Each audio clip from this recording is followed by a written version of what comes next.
guys, and welcome back to my kitchen. If you are new here, my name is Kaylee, and today in my kitchen we are going to be making the most delicious short rib ragu. It's amazing, it's indulgent, and it's actually really easy. Today we're using one of my very favorite pieces of kitchen equipment. I love this thing like it's my child. My Le Creuset.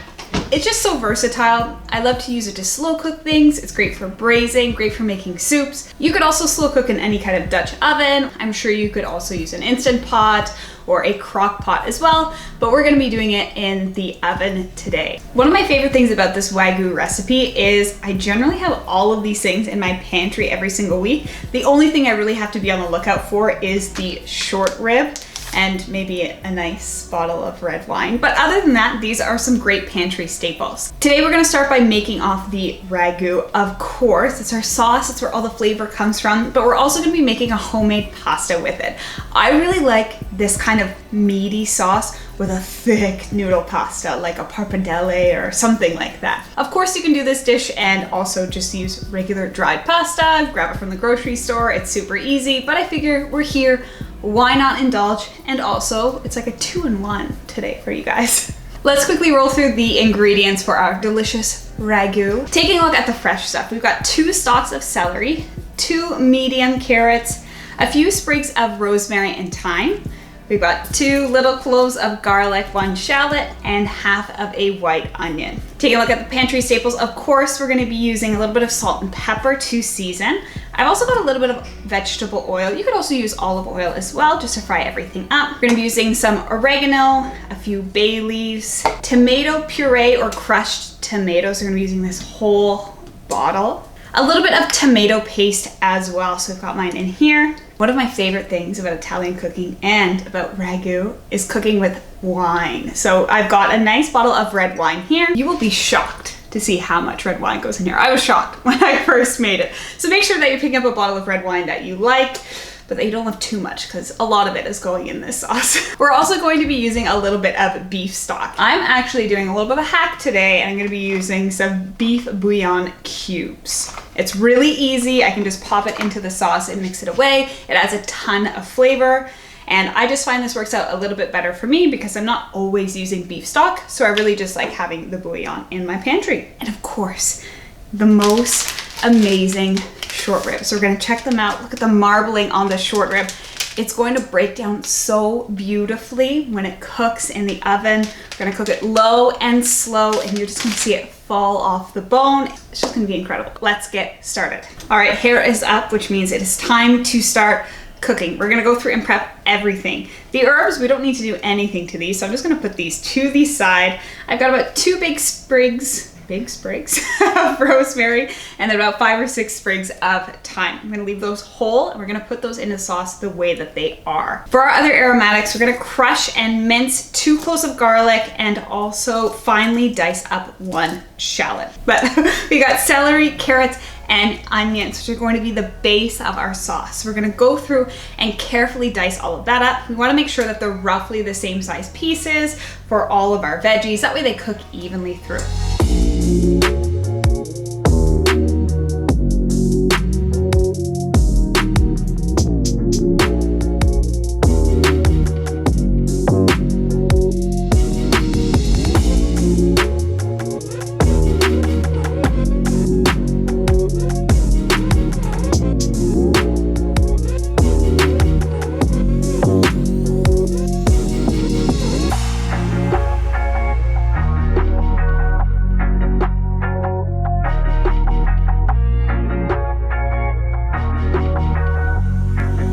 So I've got my braiser. I'm gonna pour in about 2 tablespoons of vegetable oil, just so the beef doesn't stick. And while I'm waiting for that to heat up, it's time to season the beef. As always, we wanna generously season the beef with lots of salt and pepper. And just like a steak, when you're seasoning, you wanna make sure you're seasoning all sides. Once the beef is nice and seasoned, it's time to put it into the pot. We need to make sure that we're searing all sides until they're nice and brown. We're not looking for anything to be cooked all the way through. We just want to make sure that everything has got a nice color on it.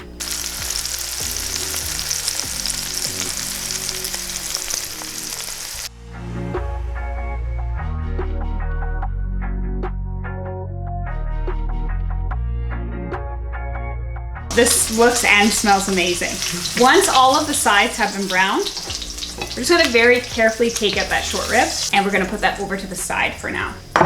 I'm going to reduce my heat so it's about a medium low because I don't want any of my aromatics to burn as I put those ones in. Now all of this delicious browning from the beef and oil I'm leaving right in there. I'm not wasting any of that. It's time to put in our garlic and shallots.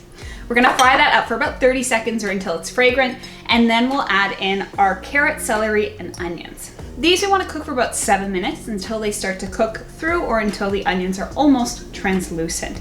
Then we get to add everything else in. All right, now that the veggies are almost cooked all the way through, oh wow, we'll take a look. It smells amazing. One thing I think I forgot to mention is as we're going through all of the prep, we wanna make sure that we're starting to preheat the oven. That way we can slow cook our short ribs. Right now I've got my oven preheated to 325 degrees. So when this is all ready to go, we're gonna pop it in there for about 2.5 to 3 hours. The first thing to go into our pot with our vegetables is gonna be about 2 tablespoons of tomato paste.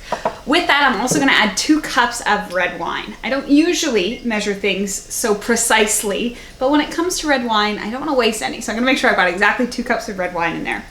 I'm gonna let some of the alcohol cook down for a minute or two before I start to add anything else in. And once it's time, I'm gonna add in our tomato puree or our crushed tomatoes. We're also gonna add in our beef stock then. So I've got 1 bouillon cube that I'm gonna put in there and about 1/2 cup of water. So that's my beef stock hack. I'm also gonna add about a tablespoon of dried oregano, 2 bay leaves. Wanna see a design flaw? Bay leaves. Boom.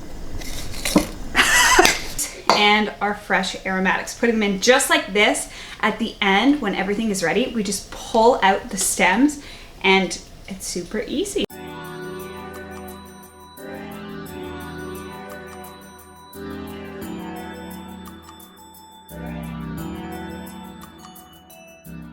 Okay, so now our sauce has been built. It is time to put this into the oven for about 2.5 to 3 hours. So I'm gonna pop that in there and I will see you in a little bit. Okay, so now that our sauce is going, it is time for us to start making our noodles. Like I mentioned earlier, you could totally use just store-bought noodles. You could use fresh pasta or dried pasta, but today we're gonna be making the noodles ourselves. Now, if you've watched any of my videos before that involve dough, you will know that kneading is the bane of my existence. So I know I try to usually go old school, but in this case, I'm definitely using my stand mixer to knead my dough for me today. You can use the same recipe and knead it by hand. You can make a little well with your flour, add your eggs and make it that way, but I'm gonna use this one. I've got it, might as well use it. The recipe that I use is going to be linked down below. I find it's really easy. So when it comes to making pasta, you can use 00 flour, which is my preferred flour.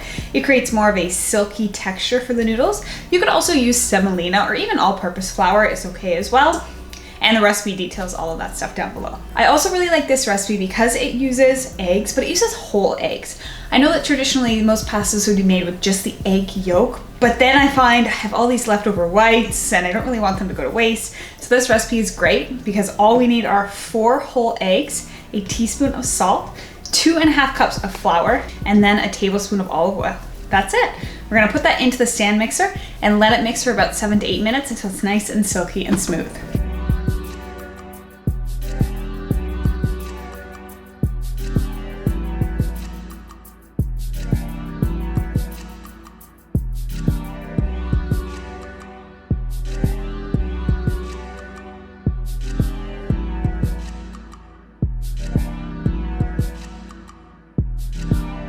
This is what we're looking for, exactly this.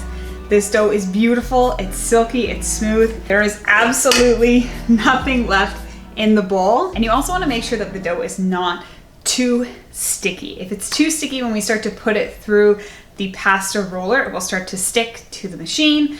To prevent that, we can always sprinkle a little bit of extra flour. This dough right here feels perfect. It's got a little bit of bounce to it. It's not sticky at all. Pasta dough is meant to be a little bit on the dry side, especially if you use semolina flour. That one is super dry. Always make sure you're giving your dough at least 30 minutes to rest. Or you can make it in advance, keep it in the fridge overnight, and just take it out 30 minutes before you want to roll it. Let it come up to room temperature. That way it will be able to go through the pasta roller, no problem. It is time to wrap this bad boy up. Oh, it's so beautiful. It's just so glossy. All right, it smells incredible in here. It is just about time to take out the ragu out of the oven. Once the ragu is out, what we need to do is take out the short rib and very carefully remove the bones. It should just fall right off the bone. While we're at it, we'll take out all of the sprigs of thyme and rosemary. And if you notice any of those sneaky bay leaves, we'll get rid of those too. And what we want to do is carefully take a fork, actually 2 forks, and just shred the meat before we add it back to the sauce. I'm gonna mix that in together and just let that sit on the stove as we finish up our noodles. Okay, it is time for us to finally start making our pastas. The first thing we need to do is add our regular pasta roller attachment. Now I mentioned before, you don't have to have a pasta roller. This is just what I have, so I'm gonna be using it today. You could also roll this out by hand if you're feeling extra ambitious. Totally your call. If you do happen to have a pasta attachment, make sure that it's set to 1 whenever you're starting. That's gonna be the thickest setting, and as we go through, we will start to make it thinner and thinner. I am no pasta expert, so as we're going through, I'll just share whatever tips and tricks I have learned along the way, but if you have any helpful tips, please comment those ones down below, because I'm sure they would help all of us. As I'm starting to get my pasta? It's not about the pasta. As I'm starting to prepare our pasta noodles, I've actually got a huge pot of water in the back, salted water of course, and I'm waiting for that to come to a boil. As soon as that water is boiling, I can drop the noodles. They'll be super fresh. They only have to cook for like 2 minutes, maybe even less than that, because it's fresh pasta. It does not take as long as dried pasta. Okay, typically what I do is I will just cut this in half to start. I'm okay at rolling pasta, but when it's a huge amount, I'm a little bit nervous. I'm only so long. All right, so pasta is gonna go into our roller. This goes up to just a speed of 1 to start. It's going to start rolling, and I'll put this in. If you find that your dough starts to stick, you can always flour it as you go. Seem pretty good right now. I like to run my dough through the pasta roller probably 2 or 3 times, just at level 1 first before I start to go down to the other levels. Again, if you notice it's getting a little sticky, you can flour it a little bit. Oh, beautiful. Once I'm happy with it, I'll go to level 2.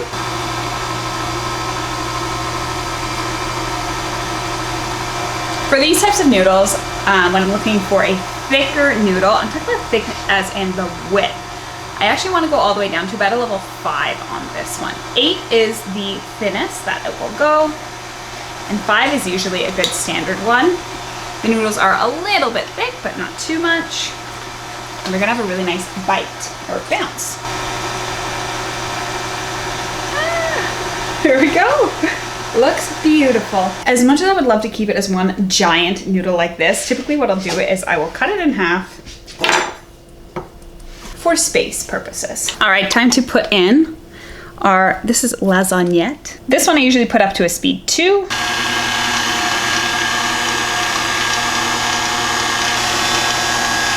Beautiful. Okay, the noodles are done. The water is almost at a boil. As soon as it comes to a boil, I'm gonna super quickly drop those ones in. I'm going to clean this up, and in a moment, we're going to come back and we're gonna have cooked noodles and our ragu ready to mix together. So ready? All right, it's finally time to mix everything together. The noodles turned out perfectly. What I was looking for here is a nice bouncy texture, a little bit al dente, beautiful. Time to mix in with the sauce.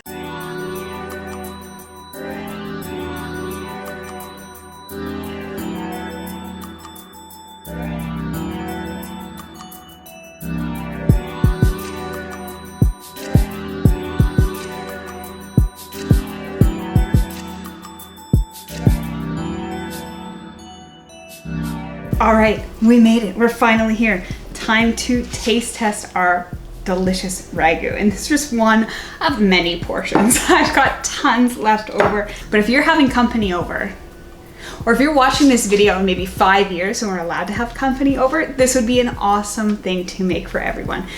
It's a crowd pleaser, and this place smells amazing, so I cannot wait for you to try it. I did top it off with just a little bit of Parmesan and then also some basil as well. You could definitely add a little bit of parsley if you prefer that over basil. It's just nice to have something fresh to kind of liven it up. Oh boy. Oh, look at that noodle. Mmm.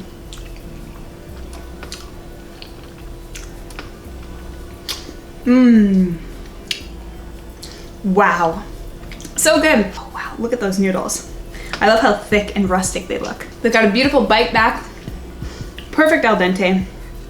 And this beef is so tender. It literally just melts right in your mouth. Definitely let me know if you try it out. You can tag me on any and all social media. I would love to see your recreation.